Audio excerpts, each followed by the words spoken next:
Yo, what's up, boys? Just gotta double check, make sure everything's working right. Um, should be up. Let me just get in the stream. Ugh, sorry for the technical difficulties. I just want to make sure everything's good. Sorry for that. Yep, we're all good. So welcome to our third or fourth, I don't remember actually, third or fourth live stream of this channel. For those of you who don't know, I stream every Friday, 4 p.m., just talking about some new UFC news, some updates with the channel, some videos, upcoming videos, even PFL in this case, and just discuss MMA in general.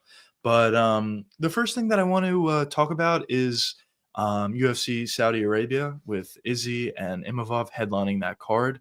I think this is looking to be an extremely good card, actually. A lot of really good fights, very deep card, significantly better than UFC 312, unfortunately. UFC 312 is looking really bad. The main event, Jerkis Strickland, good fight. Co-main even. I'm not a huge fan of women's fights, but this is definitely a good one. Whaley and Tatiana Suarez. But outside of that, I mean, Justin Tafa and Teixeira. Teixeira is a guy who looked decent, I would say, but he's coming off the Contender Series, and he's the third fight on the pay-per-view card. Tafa, also really exciting guy, but unranked. So yeah, that's interesting. And then Jimmy Crute versus, yeah, I mean, I don't know. I don't know how these are main card fights, but regardless, let's get back to the main point, and that's UFC Saudi Arabia. So, talking about the main event, I don't have a video coming out about this. Maybe I'll change my mind last second, but at this point, I I don't have a real read on the fight. Has obviously had an amazing career. He's getting a little bit older. A lot of people think he looked a little bit washed in his last fight versus Dricus.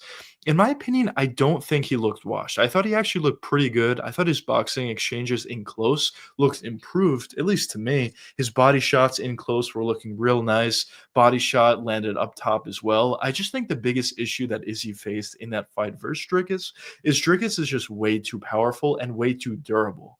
Izzy was landing good shots and he was affecting Dricus at times, but the fact that he was never able to land that seminal blow on Dricus, I think that was a huge factor in that fight. And it kind of just felt like Dricus was surviving until he found that big shot, which he eventually did. He was able to take Izzy to the ground and submit him right away. Originally going into that fight, I thought Izzy was a tough fight for Dricus, but after that fight's over, I think Dricus is actually a very tough fight for Izzy. And I don't think just because Izzy lost that fight via submission, I don't think that means he's washed. I did think he looked really good at times in that matchup. Um, but yeah, I guess we'll see what happens in this fight. Izzy also took a decent amount of time off in between fights, so this should be an interesting one. Imavov is a guy who obviously has a lot of speed on the feet, which we'll see how it plays out in this fight versus Izzy. He's also a guy who has the ability to wrestle, not the best wrestler, and Izzy has tremendous takedown defense. So I am fully expecting this to be a stand-up fight for the majority, or really the entirety of the fight. And I think the biggest thing here will be, is he going to be the old Izzy? If Izzy is going to be the old Izzy, I do think he will and should win. I think the leg kicks are going to be huge. I think the body and head kicks are going to be huge. I think Izzy's new ability to box, obviously he can always box, but his improvements in boxing within the pocket, I think, are going to be pretty huge in this fight. But for the most part, I do think Izzy should stick to the game plan he's always stuck to, and that's fight at range against Imavov or against everybody. I think that's where he has his most success, and I don't think that should change, or that game plan should change in this fight versus Imavov. But as I said, I don't have a real read on this fight. I do think it's going to be very close, but if I had to make a prediction, I do think Izzy is going to win this fight, but should be a good one. Don't really have a real read on this. Now, this next fight, Shara Bullet versus MVP, I have a very strong read on it, actually. I have a video coming out next Tuesday. Be on the lookout for that. But I think Shara Bullet is kind of a fraud, in my opinion. Obviously, he has done a lot of good things in the UFC so far. Obviously, he has a perfect undefeated record thus far, but I don't think the level of competition that Chara has gone up against is necessarily the best. And I think jumping up to a guy in MVP is going to be too much of a jump for Chara Bullet. I think MVP is a guy who's very, very difficult to deal with on the feet for virtually anybody. And it seems like against a lot of guys, really the only way to beat this guy is to take him down. But when you look at Chara's wrestling ability or lack thereof, I don't even think Chara has the ability to take this guy down. Although MVP has never been known to be a good or great wrestler, I think there is a potential that he's even better wrestler than Chara. And if he really wanted to, I don't think it would happen. But if he really wanted to, I do think MVP would be able to take down Chara, as crazy as that may sound. And another reason for why I believe this, at least in terms of MVP being very difficult to deal with on the feet, in his fight versus Ian Gary essentially had zero confidence in his striking whatsoever when he was on the feet with MVP, and he ended up winning a decision via wrestling and via using jiu-jitsu. But in terms of the fight on the feet, MVP was certainly winning and had Ian Gary very unsure of what was coming his way. So I do think this is a very tough matchup for Chara. I am pretty surprised that MVP is the underdog. It's relatively close, but MVP is the underdog. So I do think there's a real opportunity there. And in my opinion, we'll see what happens. I could be wrong, but I am fairly confident that we're going to see a fraud check here with Chara Bullet. I'm not saying Chara Bullet is going to be terrible and he's never going to win another UFC fight. I don't think that, but I do think this is a little bit of too big of a jump, I should say, for Chara Bullet. But we'll see what happens in this matchup. Next fight, Sergey Pavlovich versus Rosenstrike. I think this is going to be a really, really good fight. Pavlovich has been a guy who had great aura, obviously, for a little bit of time on his come up. That has dwindled down a little bit with his most recent loss to uh, the other Russian, forgetting his name, but in his most recent loss. But regardless, Sergey Pavlovich is Sergey Pavlovich, and I think this is going to be a really good matchup to get back on that winning path and to get back on that finishing path as well. I think Rosenstrike is a guy who is going to look to stay safe. He did fight a decently big puncher in his last fight, and he did stay safe for the most part. And I think he's going to look to do a similar thing in this matchup versus Pavlovich. But with that being said, I think the length and reach and power and combinations that Sergey Pavlovich is able to put together is eventually going to be able to lead to a knockout against Jairzinho Rosenstrike. I think this is going to be a banger. I think it's going to be a great fight. Maybe early on, Rosenstrike stays away for the most part, tries to fight long. But when you're talking about a guy who has the reach that Sergey has, I think it's going to be difficult to stay away from those shots for 3 rounds. And I think eventually Sergey is going to be able to find Jairzinho, and he's going to be able to find a finish on him. Now, moving on to this next fight, Said Nurmagomedov versus Vinicius Oliveira. This is also a really interesting and a really good fight. Vinicius is a guy that I'm on the lookout for.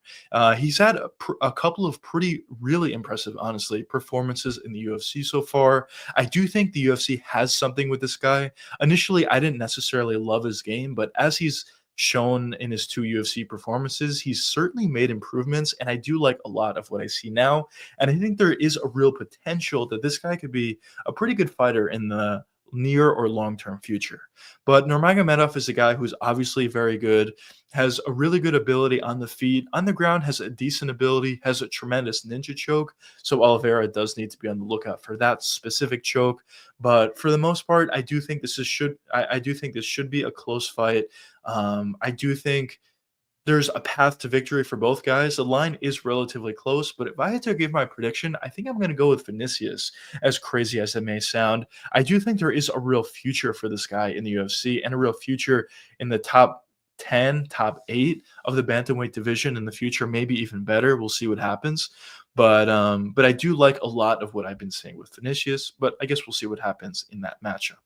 Now, Ikram Aliskerov versus Andre Muniz. Ikram didn't have a great performance in his last fight, obviously, when he got knocked out, but it was Robert Whittaker. I think that was his last fight. But regardless, Muniz is a significant step down, obviously, from Robert Whittaker. I think Aliskerov is going to win this. He's going to get another win. He'll probably even get a finish, to be honest. And yeah, and we move on. Muhammad Naimov. I think he's going to win. Could be relatively close, but for the most part, I'm sticking with Naimov. Let's go to the prelims. So Shamil Gaziev versus Pedersen. This should be an okay fight. I'm not really a fan of either one of these guys. I don't think they're going to be all that great. I think Gaziev's going to win this fight. I don't think he's great, but I think his size is going to be a pretty big factor in this matchup. And I don't think Pedersen is really, or Peterson, sorry, is really all that great. So we'll see what happens in that matchup, but I'm definitely not really high on either one of those guys, to be completely honest. But moving on to the next fight. Sorry. Moving on to the next fight, Terrence McKinney. Terrence McKinney, he's had an up and down career. Well, let's put it that way. He's definitely had some really good performances, some really bad performances. And yeah, I mean, we'll see what happens. We'll see which Terrence McKinney we get out there. Um, but sorry, I was just putting something on. But anyways, we'll see what Terrence McKinney we get out there. He definitely. It seems like for Terrence McKinney, he's either going to get a first round finish, either a TKO or submission, or he's going to get finished in the second or third round. It seems like that's the way his fights go. So we'll see if Demir is able to extend this fight long enough. But if I had to give my prediction, I do think McKinney is probably going to find the finish in the first round. But moving on to Ziam versus Mike Davis. This is a very interesting fight also. Ziam is coming off actually a really, really impressive KO victory in his last fight, a really impressive knee. And Mike Davis is a guy who's a really, really good fighter. I truly believe that this guy would be a top 10 fighter in the lightweight division. He's extremely talented, but he doesn't fight enough. It doesn't seem like he really cares too much about being great in MMA or in the UFC. He kind of just seems like he fights once a year, puts out a pretty good performance, and moves on. It just seems like that's where his career is going. But in this matchup, I know Ziam has really good size out there, but I am going with Mike Davis. As I said, I think this guy is a top 10, maybe even a top 5 guy, talent-wise, in the lightweight division. I really do think he has it all on the feet, on the ground. He's just very, very talented. But he is very inactive, so we'll see how that plays out in the specific matchup. And Ziam is coming off a really nice performance, a really great KO finish. Obviously has a lot of size on Mike Davis, so we'll see what happens in that matchup. Jasmine Jastovicius versus Mayra Bueno Silva. I would definitely go with Jastovicius in this matchup. Bueno Silva did just fight for the belt a little bit ago at this point. She hasn't fought in a little bit, but it wasn't a great performance. It was a pretty bad performance, honestly. And Jasmine has been racking up the wins as of late. So, yeah, I'll go with Jasmine in that fight. In this next one, I don't really have too much of a read in it, if I'm going to be honest. And also, this fight, I don't really have that much of a read on it either. But regardless, this card looks really, really good. This definitely looks like a pay-per-view worthy card, especially if there was a title fight on this card. You would call this a really good pay-per-view card. So I'm definitely looking forward to it. Of course, the main event is probably the fight that I'm most excited about, but also the MVP versus Shara Bullet. I'm very interested to see if Shara does indeed get fraud checked. In my opinion, I think he will get fraud checked. We'll see what happens. But I'm definitely probably the most interested in that fight. But as I said, from top to bottom, main card to prelims, this card looks extremely good, and I'm definitely excited to watch. But the next bit of news that just came out, nothing crazy, but we have Marvin Vettori versus Roman Dolidze. Marvin Vettori hasn't fought in forever. Roman Dolidze it's a very interesting fighter, I'll say. On the feet, he has a lot of power, but he doesn't have all that much technique or really all that much skill. On the feet, the biggest thing that's going for him is his power and his chin. But outside of that, he doesn't have that much else, to be completely honest. Now, on the ground, this guy's an absolute wizard. He has tremendous jiu-jitsu, but the problem is he doesn't always look to wrestle, or he rarely looks to ever wrestle. And for him to utilize his jiu-jitsu, it seems like his opponents need to take him down as opposed to him looking for the takedown on his opponent. And Yeah, and that's just been a real flaw of his, in my opinion. Marvin Vettori could possibly look to take him down. Of course, Marvin does have some decent wrestling, pretty good wrestling, I'll say. But this should be it's just an okay fight. We'll see what happens. I don't really have a read. Honestly, I wouldn't be shocked if Marvin Vettori won this fight. He's much more well-rounded. He's decent on the feet, decent on the ground.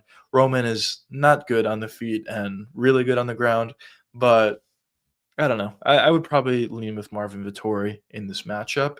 But moving on to the next bit of news, this is a little bit more exciting. Nikita Krylov versus Dominic Reyes. This actually should be a really good fight. Dominic Reyes has, after going on that losing streak, he's been going on a little bit of a win streak as of late, which is great, putting a few wins together. This is another fight that I think he could win. I think he needs to look out for the wrestling of Krylov, but on the feet, I mean, Krylov obviously has something on the feet. He's decent, but on the feet, I do think there is a real path to victory, to rack up another win for Dom Reyes, which would be great for him, great for his story. Hopefully, he's able to just keep racking those wins together, and we'll see what happens in the future. But I am excited for this fight, and UFC 314 is actually looking like a really, really good card so far. Let's actually see if it's on this list. Um, for no, it's not. UFC. Yeah, no, it's not. I think I was actually thinking of UFC 313 though. This card is looking really, really good. We're finally getting Pereira versus Magomed Ankalaev. That should be a really good one. But the next bit of news that I wanted to talk about, this is a little bit old at this point, um, but um, is Dana White saying that Arman Saryukin is not going to get the next title shot? Now, it sucks for Arman Saryukin, but in my opinion, I kind of agree.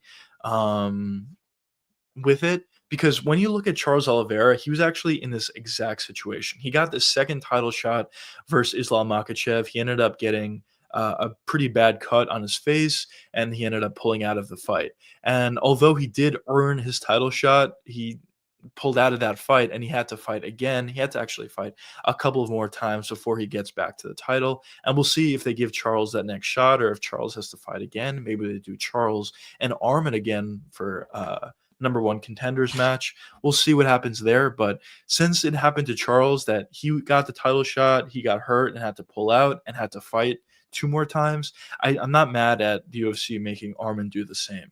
Probably Arman is only going to need to fight one more time, and if he gets a win, he'll probably get a title shot. But I'm definitely not mad at that. That's happening. It seems like it's only fair. And anyways, I think Charles versus Islam is a more exciting fight. Now, I don't know. It just seems like Islam is unstoppable at this point, and he'll probably beat Charles. I'll really be rooting for Charles. Hopefully, he does win.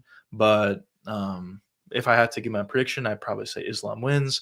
And if Arman ever does face Islam, I would also say Islam wins there. But the one thing that I will say, one difference or one weakness that I've been seeing from Islam as of late is actually in his fight. It was a short sample size, but in his fight versus Moicano,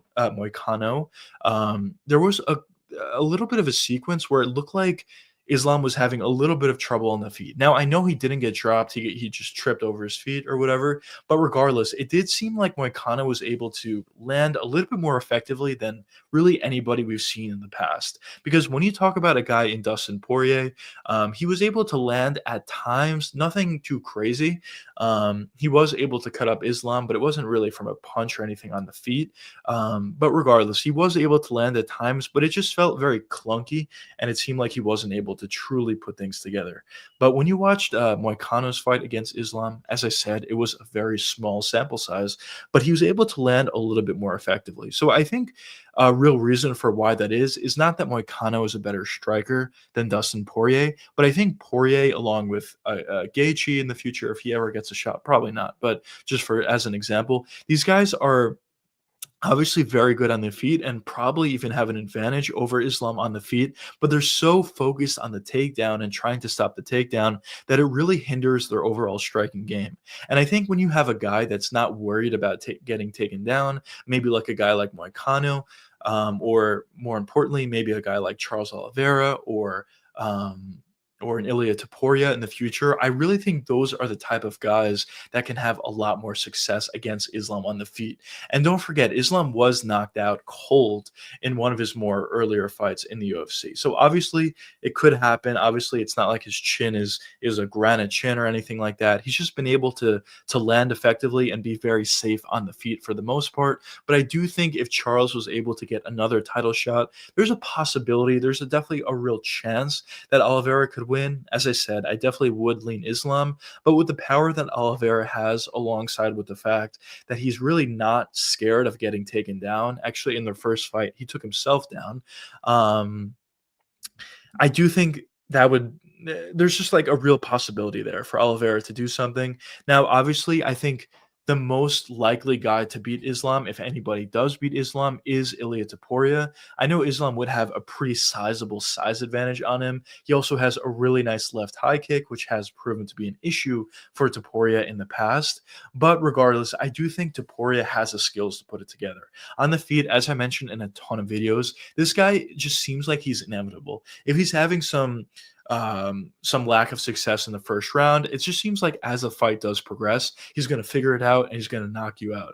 And I wouldn't be totally shocked if he's able to do that to Islam either. Honestly, it just seems like he's that good. And in terms of his wrestling, it's also very, very good. People forget that when this guy originally came into the UFC, he was known as a grappler, as a jiu-jitsu guy, a decent wrestler as well. And as his career has progressed in the UFC, he just continuously improved his striking game until eventually he got to the point where now he's known to be one of the better, honestly, maybe even the best boxers in the UFC. He's obviously extremely talented, extremely gifted with the physicality that he does possess, hits extraordinarily hard, can even take a shot really well as well.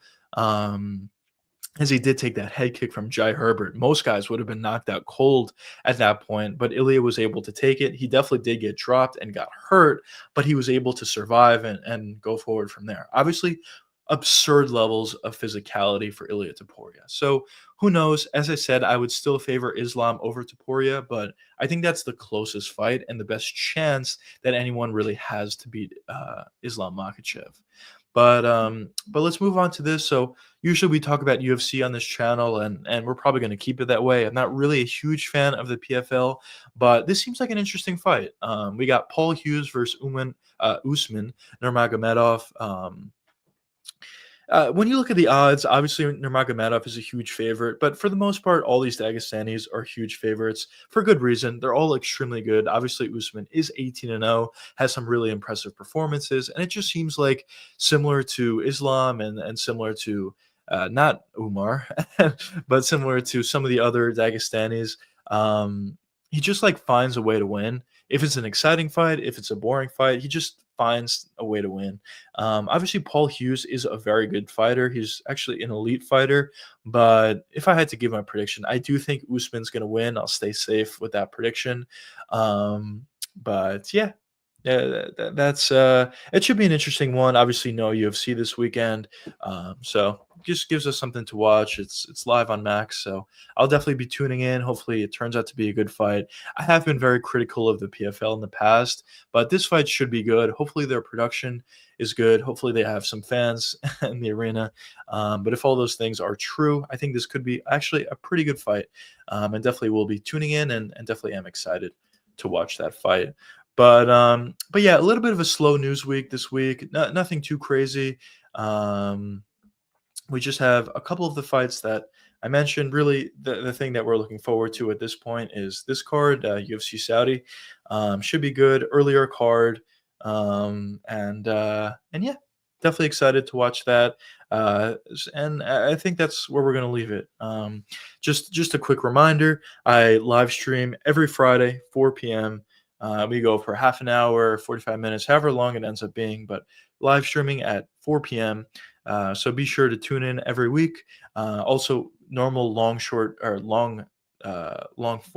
sorry, long form videos every Tuesday, 2:30 p.m. Eastern time. So be on the lookout for that. Or sorry, 2 o'clock p.m. Eastern time. So be on the lookout for that. Shorts go out on Thursday, and we try to do that. I also started a new series for pay-per-view weekends where I'm talking about a specific fight, and then I make a video afterwards if I was right or if I was wrong, and I talk about why I was right or why I was wrong. Yeah, so be on the lookout for that on pay-per-view Sundays, uh, the Sunday after a pay-per-view card, and yeah, should be should be an interesting weekend. Not too much. I'll be tuning into the Usman Nurmagomedov fight. There's some BKFC, so I'll be tuning into the main event. But outside of that, not much. Really, just looking forward to next weekend. But yeah. Anyways, I hope you guys enjoyed the live stream. If you did, be sure to comment. Hopefully next weekend we get some more people in here, can do a little bit of a Q&A, add to the live streams a little bit. But for everyone that was in this live chat, I really appreciate it. Thank you so much for joining. I hope you guys enjoyed. Thanks for listening, and I'll see you guys next time. Peace out, boys.